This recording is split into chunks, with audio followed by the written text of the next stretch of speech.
देखिए, ऐसा है कि इधर उधर की बातें नहीं करनी चाहिए।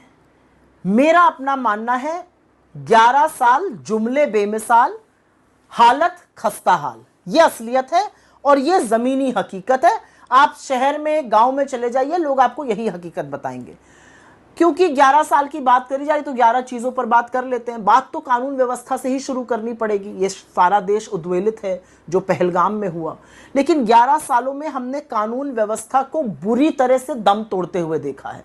असलियत यह है कि 11 सालों में मणिपुर 2 साल से जल रहा है, प्रधानमंत्री वहां जाने का नाम नहीं लेते। कल मणिपुर में नई हिंसा हुई है जबकि राष्ट्रपति शासन लगा है। जम्मू कश्मीर में 9 जून 2024 से 9 जून 2025 के बीच में 90 लोगों की आतंकियों के हाथों शहादत हुई है। उसमें हमारे आर्मी के पर्सनल्स भी शामिल हैं, उसमें हमारे नागरिक भी शामिल हैं। असलियत यह है कि आज ठीक 1 साल पहले मोदी जी ने शपथ ली थी अपने प्रधानमंत्री पद की, और ठीक उसी दिन रियासी में बस पर 9 श्रद्धालु मारे गए थे। उसमें से एक आदमी गिरफ्तार नहीं हुआ है। पुलवामा हुआ, पठानकोट आपने बुला लिया, पहलगाम हुआ। पहलगाम के आतंकी कहां हैं? क्या वो हिंदुस्तान की सरहद में अगर है तो उनको हम गिरफ्तार क्यों नहीं कर पा रहे, या वो पाकिस्तान चले गए? और अगर वो पाकिस्तान चले गए तो हमने सीज फायर कैसे कर लिया? महिला अपराध के मामले हो, चोरी चकारी के मामले हो, डकैती के मामले हो, जिस तरह से हिंसा के नए नए मामले सामने आ रहे, कानून व्यवस्था का किसी को कोई डर नहीं रह गया है।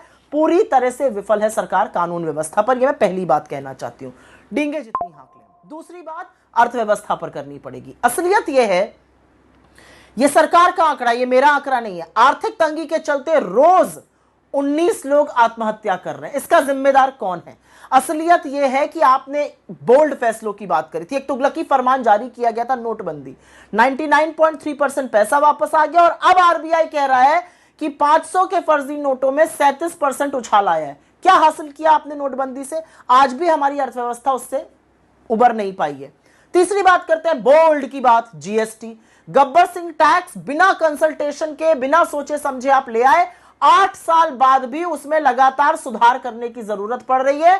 और असलियत यह है कि 50% जो इस देश की सबसे गरीब आबादी है वो 64% जीएसटी का कलेक्शन दे रही है। आप लोगों से गला घुटवा के वसूली कर रहे हैं। अब बात करते हैं, हम भाई चौथी लार्जेस्ट इकोनॉमी बन गए, अच्छी बात है। एक दिन ऐसा आए हम दुनिया की लार्जेस्ट इकोनॉमी बन जाए। Economy will keep growing because of our population, लेकिन हमारा पर कैपिटा जीडीपी क्या है? जिस ब्रिटेन की हम बात करते हैं हमने उसको पछाड़ दिया, उसका $58,000 है, हमारा $2,500 है।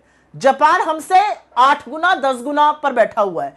तो हम अपने लोगों की जो